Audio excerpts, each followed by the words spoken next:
Hi guys, hope you're all doing well. So it has landed, it is officially here, the Porsche Taycan facelift. And you'll be pleased to know that apparently it has a next-gen heater. Yay! Last video I did was a pre-drop video. A lot of thoughts, a lot of rumours, looking at what might happen. It is now real, so buckle up, strap in. There is a lot to talk about, a lot to cover in relation to this car. As you know, I've had a Taycan since 2022. And yes, it has proven to be a great car, but could the new one be even better? Some of those numbers are mind-blowing, and at a time when Porsche are really going hard with the whole battery electric vehicle proposition, other manufacturers are not so. The likes of Toyota saying, no, hybrids only for us going forwards. We're not quite ready for battery electric vehicles yet. Could they be left behind? Who knows? But before we get there, that is a tasty sub. No true needed. You know what to do. Much appreciated if you already have. So, the facelift Taycan. There is so much to talk about with this car. And some of the numbers I've seen, specifically with the Turbo S, have blown my tiny mind for sure. They are nuts, and a huge increase from the current Turbo S I'm sat in now. Improvements across the board with the new Taycan. So let's look at what has dropped from a model perspective. Well, we have the Taycan 4S, the Turbo, and the Turbo S. No sign of the GTS as yet. We will see that later down the line, just as we did with the first iteration of the Taycan, the pre-facelift. And yes, all of the numbers across all of the models have improved significantly. They really have upped the game. And the biggest change with the numbers, apart from the speed and the performance, we'll get to that, is probably the range. So the range is officially a ton more than it has been previously. They've really pushed the game with the range here. It is very impressive. Generally about 100 miles more across each model than previous versions. The base single motor Taycan apparently getting over 400 miles WLTP. Now, a lot of this remains to be seen. What I've seen WLTP quotes for the previous Taycan, this one, and what you actually get in the real world are, I would say, wildly different, and particularly in cold weather where Taycans really struggle. Now, the two battery versions available in the new one are 89 kilowatts and 105. That is a significant increase, and I'm under the impression here that it is done so without an increase in weight or size. They've simply adjusted the battery chemistry. They've improved on that significantly. So you'll get off the bat a lot more range just because of that higher capacity. Indeed, the new smaller one isn't that far off the current larger one, the current larger one being 93 kilowatts. So the battery tech has improved, the range has improved, I imagine the software has improved, and of course there's been improvements with the motors as well. New motor technology, lighter motors, more power for the same size motor. So all of the technology here has moved on with the Taycan, which is great to see, but kind of leaves you struggling a little bit if you've got an existing Taycan, because it's such a significant step forward that you kind of think, oh wow, I really am in an old generation car now. So kudos to Porsche for pushing it on so hard with the facelift, but what are you going to do if you've got a Taycan now? Are you going to upgrade? Are you going to move forward? Is it compelling enough to really want to get you out of an old Taycan and into a new one? We'll talk about values towards the end of this video because it's a hugely important topic with the Taycans. You can't escape it, right? The depreciation especially. But let's focus on that new facelift Taycan for now. So, wow, it is a game changer in terms of numbers, but let's start with the exterior. So the exterior, no real significant changes, I would say, but yes, there are changes to that front apron, the front bumper, the front valance, and the headlights. Headlights now come in two versions, the old school LED matrix headlights, which this one has, and the new LED matrix, which have kind of 4 lenses on them, it looks like, and 20,000 plus LEDs or something crazy. So I imagine they could set fire to trees with little effort. But that is a real change on the exterior, and a lot of people say they prefer the old lights. Now, I'm going to be controversial here. I actually really like the new ones. I like the new ones because we lose that plastic surround that you see on the old one. I'm not a fan of that plastic surround. I just think it's just a bit cheap looking.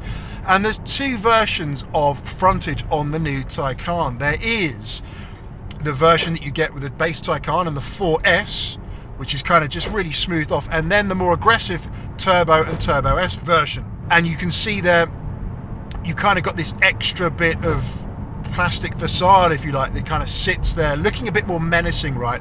But you do lose that plastic surround. You get this kind of more, well, maybe a bit more aggressive, maybe smoothed off. I don't know. I mean, it's beauty's in the eye of the beholder, right? So yeah, for me, I really do prefer the look of the new one, and I kind of want to see it in person to see what it does. There's other exterior details as well that you can get. For example, the rear Porsche logo, you can now get an illuminated version of that, which is pretty cool, a nice little feature to have. But fundamentally, the exterior, you look at it, yeah, it is still very much a Taycan, right? No real surprises there. It's a great looking car, I think, the Taycan. Is that front end going to set it off? Is it going to make it look better? We'll have to wait and see, right, when we can get our hands on one, which hopefully won't be too long. So interior, I can't really spot any significant interior changes whatsoever. Is there a slight change on that instrument cluster? Possibly. I think we'll get an update to the graphics, the layout, the PCM we know I think is updated as well. Also much better integration with CarPlay, and hopefully at some point soon Android Auto, in terms of the PCM being able to interoperate with that versus it being standalone inside its own console when you're using it. Also on the exterior, definitely some new wheels available. Hopefully we'll see more wheels released, just as we did with the previous model Taycan as well. More wheels released as we went through time, design changes, new additions, all that cool stuff as well. So all remains to be seen, but not too much change there from a cosmetic perspective, right? But all of the real changes are under the hood with this car, right? Significant under the hood changes. I say under the hood, I mean with the whole powertrain, right? That J1 platform. It's still the J1 platform, as far as I'm aware, but we've got tweaks with the battery. And let's start with the handling. So you used to be able to get on the base springs, no longer an option. It is purely air suspension all round, which is great. Good. I'm glad they're kind of forcing you to do that, because for me, the air suspension is one of, if not the best features with the Taycan. It is so comfortable, so good for the terrible UK roads that we have, and really is brilliant in terms of the handling. This has the active chassis control, and you can get that on the new version as well. Now the new version has improvements with the air suspension, the hydropneumatic suspension. Those improvements are around the speed of operation. If you look, there is this cool feature that raises the car up when you open the door, jack it up to make it easier to get in and out of. That happens super quickly. When you jack up the current version up and down, it is quite a slow, gradual process. It's in no rush to do so. But apparently this new version can really adapt to changes in the road quickly, hold the road well, and do a wonderful job of keeping the car level. And we'll have to get out in one so we can see what that's like, see if it is indeed true. Now, I want to focus here on the numbers of the car, the power of the car. So we've got sort of power up across the board in this car. Now, there is still only a 2 electric motor version available. There's no sign of that Taycan GT yet. We'll come on to that in a bit. I want to focus on the Turbo S, because that's what we're in now, the Turbo S. And the Turbo S is astonishing. It is a great car in terms of its performance, in terms of its launch capability, in terms of its handling, and just usable road power. The new Turbo S, the numbers on that are absolutely insane. It's enough to make me shake a little bit just in terms of reading them. So the numbers, and we're focusing on the Turbo S here, the numbers are bonkers. They have pushed the game on so far here. I'm kind of left spinning a little bit. Now we've got to talk about the launch. The launch BHP on the new version, they give it in sort of PS further Starken, but it's about 940 BHP at launch, which is 200 more than previous, 750 in this. And what is really surprising about the new one is that without launch control, it's 760 BHP, which is more than this at launch, which is great. Now, this might sound stupid, but I've always said that the Taycan could do with a little more power. And I've got to explain what I mean by that. So at launch it's fantastic, but we've had this round of track, right? Above 100 miles an hour, the Taycan, the Turbo S, really starts to die. It really starts to struggle just because its weight and all of that motor back EMF that you get generated as well. It really starts to struggle just because of the weight and the way electric motors work. So yeah, it could do with a bit more power, but the new Turbo S numbers are absolutely insane. If you look at the acceleration to 60, it's not that mad. It's sort of 0.2 seconds more. Nothing too surprising there. But 100 miles an hour is 5.2 seconds. That is insane. That is faster than a Koenigsegg CCX. It is about the same as a McLaren 765 LT, which is insane. It is so fast. Previous Taycan Turbo S, that was to 124 miles an hour, 9.6 seconds. So not that crazy. I mean, sort of McLaren 570S territory. The new one, 7.7 seconds, 2 seconds quicker. That is again McLaren 765 LT territory. So the numbers of the new Taycan Turbo S are absolutely bananas in terms of what they've been able to provide. Also, what's really cool is on the new one you have a push to pass button, which adds about 90 brake horsepower to that 760 brake horsepower for 10 seconds. The annoying thing about the current Taycan Turbo S is you can only use that 750 brake horsepower for about 2 seconds at launch. Otherwise, it's gone. You're stuck with the measly 640 or whatever it is. So that push to pass button is going to be quite a fun thing to use. You don't need more power to pass in the Taycan Turbo S. It's got enough. Bang, and you're already doing crazy speeds. But a cool little feature to have to get even more ludicrous power for 10 seconds or so. So that is a nice little thing that they've done. Really am excited to try this, get out in it and see what it's like. I think the usable BHP in this version is going to be perfect. It's going to be spot on, just what this Turbo S needed, if you ask me. Again, it's all personal opinion, right? So we'll wait to see what happens. The other thing to note as well is the charging. So the charging of the Porsche Taycan, current 270 kilowatts max in this, 320 in the new one, so it will charge faster. The battery is more usable in cold weather, which can't be a bad thing, right? And then also, the weight of the new Taycan, it is no different. The weight has not increased, which is good. Really, really pleased about that. If anything, I'm sad it's not a bit lighter, but at least they've done what they can to keep that weight what it is, right? It's still a very heavy car, but that's why you need those brutal numbers. The torque as well, I haven't covered that. I think it's 1111 Newton meters, which is about 800 and something pound-foot of torque, which is bonkers. Not quite as much as the Plaid. I think the Plaid is 1,000, but that's got 3 motors. And here is the next bit of conversation here. Everyone was kind of thinking that it would be a tri-motor car to get those figures. They've not done that. It's got that 2-speed gearbox, 2 motors, just more power out of those same motors. And here it is. No sign of that GT version yet. And here's my thoughts. Is the new Turbo S that GT version? Have they just thought, you know what, let's just call it Turbo S, move the game on and be done with it?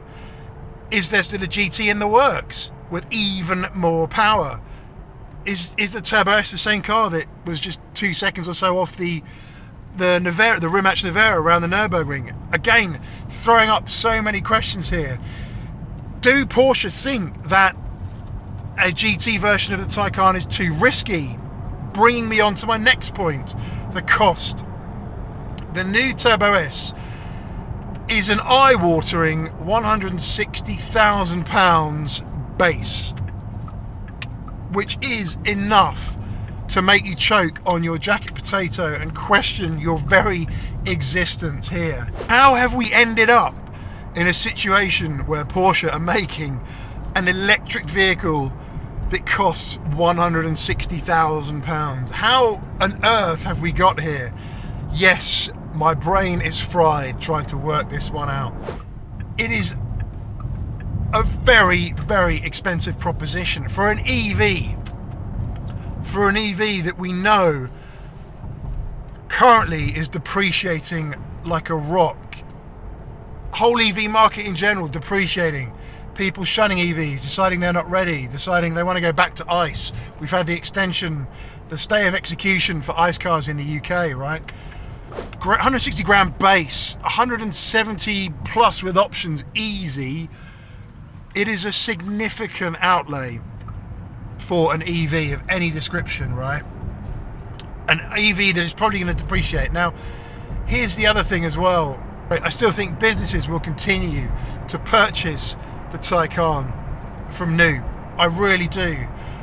Because they can use the tax breaks in the UK, offset it as a capital expense against your profits. It is great. There's no limit on that. So effectively a more expensive car is even better. You can offset more. And I'll do a separate video on exactly what this means at some point in the future. But it is a real big thing to swallow. 160 grand for an EV. And we know finance rates are terrible at the moment. We know depreciation's bad, so the GFE is going to be terrible. As a personal buyer, it is going to be a big pill to swallow. And it's hard for me to say, should you be rushing out to the dealer and getting your order in right now, or wait till they're available on the used market? That is probably something you're going to potentially want to do, given the huge outlay in initial cost on a Taycan. So we've got the facelift now. I mean, it is hard to ignore the march forward in terms of the numbers, the range. It all looks fantastic on paper.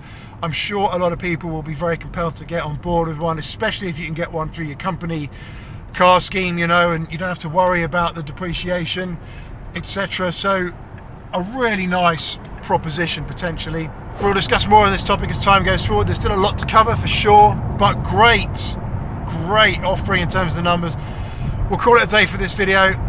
Thank you very much for watching. Do stay safe, stay well. See you on the next one, and bye for now.